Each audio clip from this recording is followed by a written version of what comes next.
harga buku IGCSE Bahasa Indonesia ini cukup mahal menurut saya.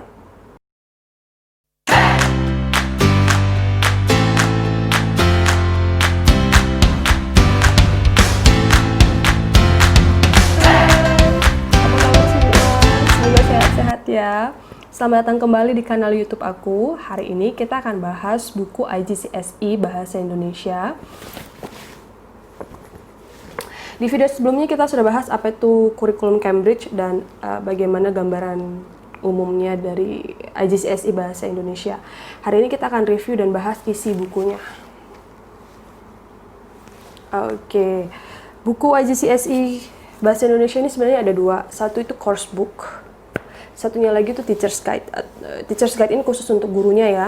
Jadi isi buku teacher's guide itu semacam silabus.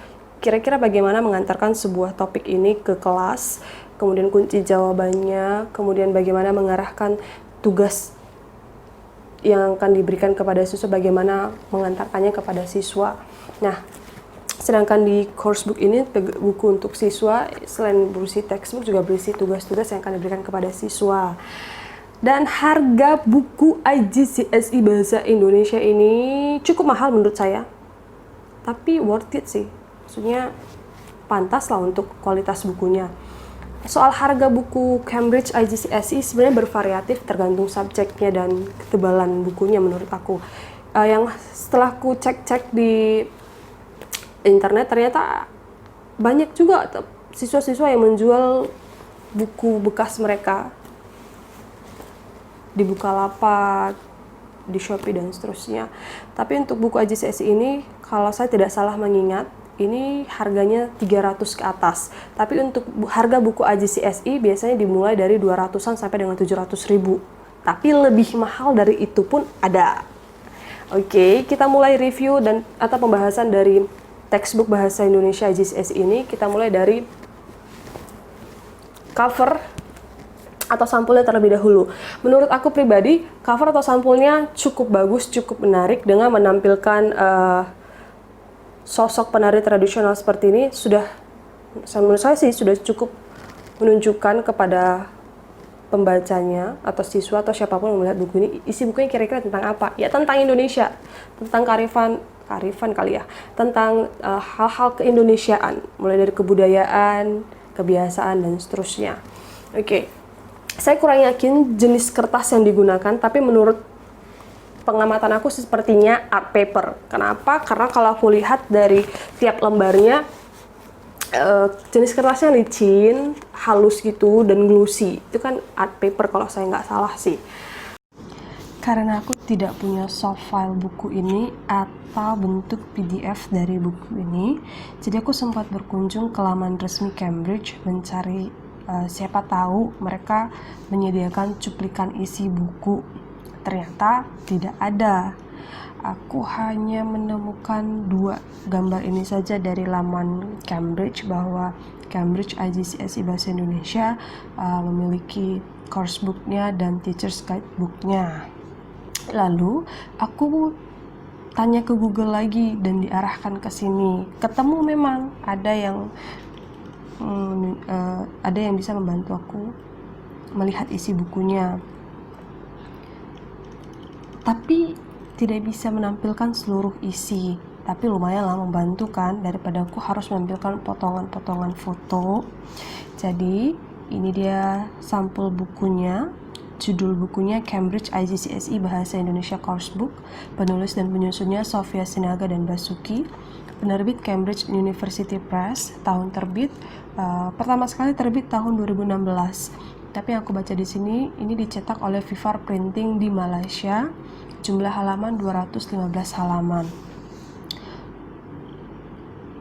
Isi buku ini ada 5 bab. Bab pertama, waktu senggang. Lalu kesehatan dan kebugaran, kehidupan, pendidikan dan pelatihan. Terakhir, dunia tempat kita tinggal. Meski dalam proses belajarnya kelima bab ini tidak harus dibahas secara berurut ya, guru diberi kebebasan dalam menentukan bab mana yang ingin dibahas terlebih dahulu dengan siswanya. Seperti di kelas saya menerapkan ini juga di kelas saya. Contohnya bab 3 kehidupan yang membahas keluarga, budaya tradisional, budaya modern, serta bab 4 yang membahas pendidikan dan pelatihan, yang membahas universitas, profesi, dan pendidikan di daerah terpencil. Saya susun ini untuk tahun kedua di kelas 10 sekunderi atau SMP. Jadi di kelas 9 ketika pertama masuk di kelas saya nggak bahas ini dulu, itu saya sisihkan untuk dibahas di kelas 10. Tiap bab dari buku ini akan dibagi menjadi 3 subbab atau unit. Unit membaca, menulis, berbicara, dan merespon. Saya juga sudah bahas ini, sebutkan ini di video sebelumnya. Setiap bab akan dibagi menjadi 3 subbab atau unit. Unit pertama itu membaca, unit kedua itu menulis, unit ketiga itu berbicara dan merespon. Nah, setiap unit ini biasanya akan dibuka dengan kegiatan brainstorming atau sumbang saran atau diskusi dengan kelompok grup kecil maupun dengan grup besar. Nah, setiap unit ini akan ada 14 sampai dengan 20 kegiatan yang akan dilakukan, dan itu disusun berurut. Misalnya unit 1 membaca, maka urutan kegiatan atau aktivitas dalam unit ini disusun menjadi 1.1, 1.2, 1.3 hingga 1.20. Kemudian di dalam buku ini juga banyak sekali teks bacaan. Teks bacaan ini sumbernya ada beragam, ada dari Kompas, Tabloid Nova, Detik.com, dan lain sebagainya. Kegiatan atau aktivitas yang disarankan untuk dilakukan dalam berdasarkan textbooknya sih beragam, selain diskusi, walaupun lebih kuat ke arah diskusi sih. Kemudian adalah presentasi individual maupun grup. Lalu apakah tugas siswa semuanya berdasarkan teks lalu jawab soal, teks baca jawab soal? Sebenarnya tidak. Di dalam teks ini juga kita akan ada sudut yang akan membahas akan ada pojok yang akan membahas hal-hal kebahasaan, seperti ada nanti pojok khusus idiom. Jadi saat membaca teks itu kita fokus tentang idiomnya. Kemudian ada teknik scanning skimming. Kemudian ada membahas pojok composition atau mengarang, teknik deskripsi, naratif, kemudian kata-kata ya.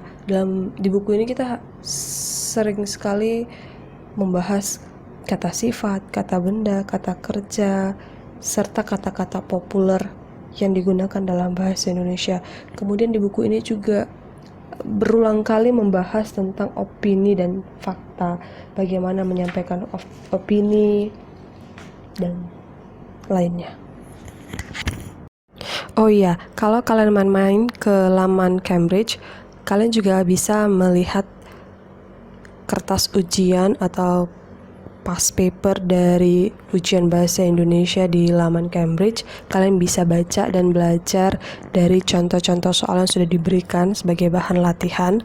Meski begitu, saya akan bahas kembali di video berikutnya contoh soal ujian IGCSE Bahasa Indonesia dan cara menjawabnya. Jadi sekian dulu video aku hari ini. Terima kasih sudah menyaksikan. Tolong dukung aku di video berikutnya. Terima kasih, sampai jumpa. Mau kemana? Tunggu dulu. Jangan lupa subscribe, like, komen, dan share ya. Kalian mau kasih kritik juga nggak apa-apa, silahkan tulis atau isi di kolom komentar. Saya akan balas, saya janji. Tunggu saya di video berikutnya. Semoga saya bisa tetap produktif. Tetap dukung saya, yes. Terima kasih sebelumnya. Terima kasih banyak. Selamat menonton. Tonton berulang kali juga nggak apa-apa. Terima kasih sekali lagi. Sampai jumpa.